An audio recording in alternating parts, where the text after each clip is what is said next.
عرب میں رواج تھا کہ وہ بیٹیوں کو زندہ درگور کرتے، پھر مٹی برابر کر دی جاتی، کوئی قبر کا نشان نہ ہوتا، نہ کوئی کتبہ لگتا، نہ پھول ڈالے جاتے، نہ پھر ان کے لیے کوئی آنسو بہاتا، نہ کوئی احتجاج ہوتا، نہ اس کے لیے اس دور میں کوئی موم بتی جلانے والی آنٹیاں تھیں کہ جو اس کی یاد مناتی۔ سب سے پہلے جس پاکیزہ وجود نے بیٹیوں کے حق میں آواز اٹھائی اس کا نام محمد عربی ہے صلی اللہ علیہ وسلم۔ دنیا کے سامنے بیٹیوں کی عزت رکھی، بیٹیوں کا وقار رکھا۔ قیامت کے دن جب میدان حشر لگے گا تو آپ جانتے ہیں سب سے پہلا سوال نماز کا ہوگا اور سب سے پہلا فیصلہ قتل کا ہوگا، اور ان میں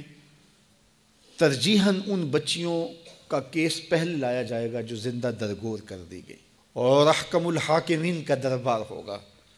ظالم مجرم باپ کھڑے ہوں گے، اللہ ان بچیوں سے سوال کرے گا تمہیں کس جرم میں قتل کیا گیا، تمہارا قصور کیا تھا۔ اسباب جرم تو مجرم سے پوچھے جاتے ہیں نا کہ تم نے یہ جرم کیوں کیا۔ علماء فرماتے ہیں کہ ان بیٹیوں کے ظالم باپ اس قابل نہیں ہیں کہ اللہ ان سے بات بھی کرے، اس لیے ان سے نہیں پوچھا جا رہا، ان بچیوں سے پوچھا جا رہا ہے بِأَيِّ ذَنْبٍ قُتِلَتْ، تمہیں کس جرم میں قتل کیا گیا، کیا قصور تھا کہ تمہارے ظالم باپ تمہیں زندہ درگور کر گئے۔ میں کل سے یہ سوچ رہا ہوں کہ ایک عدالت تو ان بچیوں کی لگے گی اور ایک اور عدالت لگے گی جس میں زینب بھی کھڑی ہوگی، اور اللہ زینب سے بھی پوچھے گا کہ 7 سال کی معصوم شہزادی جس کی زندگی نوچی گئی، جس کی آبرو نوچی گئی، اور پھر تمہیں قتل کر کے کوڑے میں پھینک دیا گیا، تیرا کیا جرم تھا کہ ظالم وحشی درندے نے، جنسی بھیڑیے نے تیرے ساتھ یہ بدترین سلوک کیا کہ زبان اس سلوک کی کہانی بیان کرنے کا بوجھ نہیں اٹھا رہی۔ تو اس کا جواب سب کو دینا پڑے گا، اس کا جواب آیان اقتدار کو بھی دینا پڑے گا، اس کا جواب ہمارے انتظامی اداروں کو بھی دینا پڑے گا، اس کا جواب معاف کیجئے منبر و محراب کے اوپر بیٹھ کر کے ذات کی لڑائیاں لڑنے والوں کو بھی دینا پڑے گا، اس کا جواب خواہشات کے اسیر حکمرانوں کو بھی دینا پڑے گا، اور اس بے حس معاشرے کو بھی دینا پڑے گا۔ دنیا 21ویں صدی کا سفر کر رہی ہے، اور کیا ہم پلٹ کے پھر دور جہالت میں چلے گئے ہیں؟ ایک تو یہ المیہ کہ 7 سال کی معصوم کلی مسل دی گئی، لیکن دوسرا المیہ میرا یہ ہے کہ وہ جو جنسی درندہ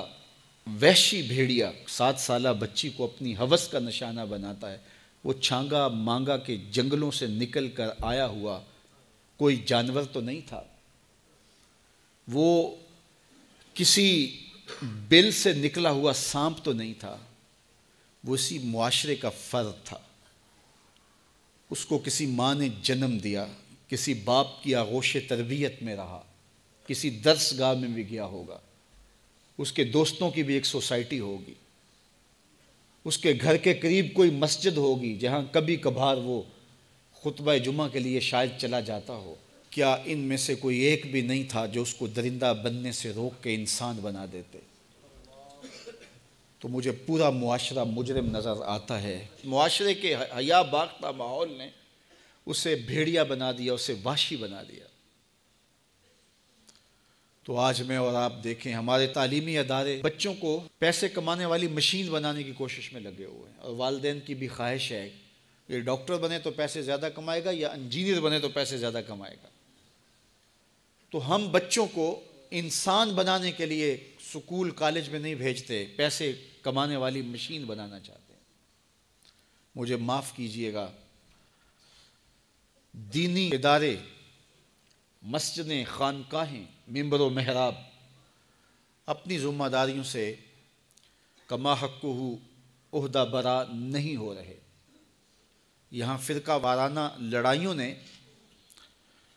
ہمارے وہ موضوع چھین لیے جس سے قوم سازی کا عمل ہوتا تھا۔ ہمارے آیان اقتدار،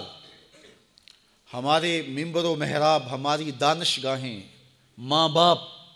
اپنی اولادوں کی اچھی تربیت کے لیے کوشاں ہو جائیں تاکہ اس طرح کے واقعات روح پذیر نہ ہوں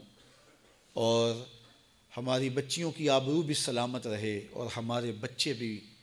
جنسی درندے نہ بنیں۔ حکمرانوں کی شکلیں دیکھیں، ان کے مکروہ چہرے دیکھیں اور ان کے رسمی بیان دیکھیں، پھر احتجاج کرنے والوں کو گولیوں کی بوچھاڑ سے بھون دینا،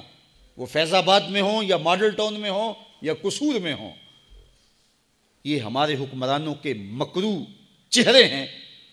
جس سے نقاب اتر گیا ہے، لیکن ہماری قوم پھر بھی ان کو اپنا نجات دہندہ سمجھتی ہے۔ تو پھر کاٹیے سزا۔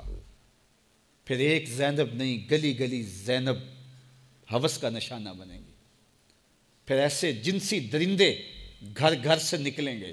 اور یہ معاشرہ انسانوں کا معاشرہ نہیں رہے گا، وحشیوں کا اور بھیڑیوں کا معاشرہ بن جائے گا۔ تو صاحب، ہمیں اپنے آپ کو بدلنا ہوگا، اپنے طرز زندگی کو تبدیل کرنا ہوگا، اپنے انداز تربیت پر غور کرنا ہوگا، والدین کو سوچنا ہوگا، اپنی بیٹیوں پہ بھی توجہ دینی ہوگی اور اپنے بیٹوں کے تیور پر بھی نگاہ رکھنی پڑے گی۔ تو آپ بھی اپنے اپنے دائرہ کار میں استاد ہیں، مدرس ہیں، باپ ہیں، عالم دین ہیں، جس بھی حیثیت میں آپ ہیں، اپنے گرد و پیش کے ماحول کو پاکیزہ کرنے کی کوشش کیجیے۔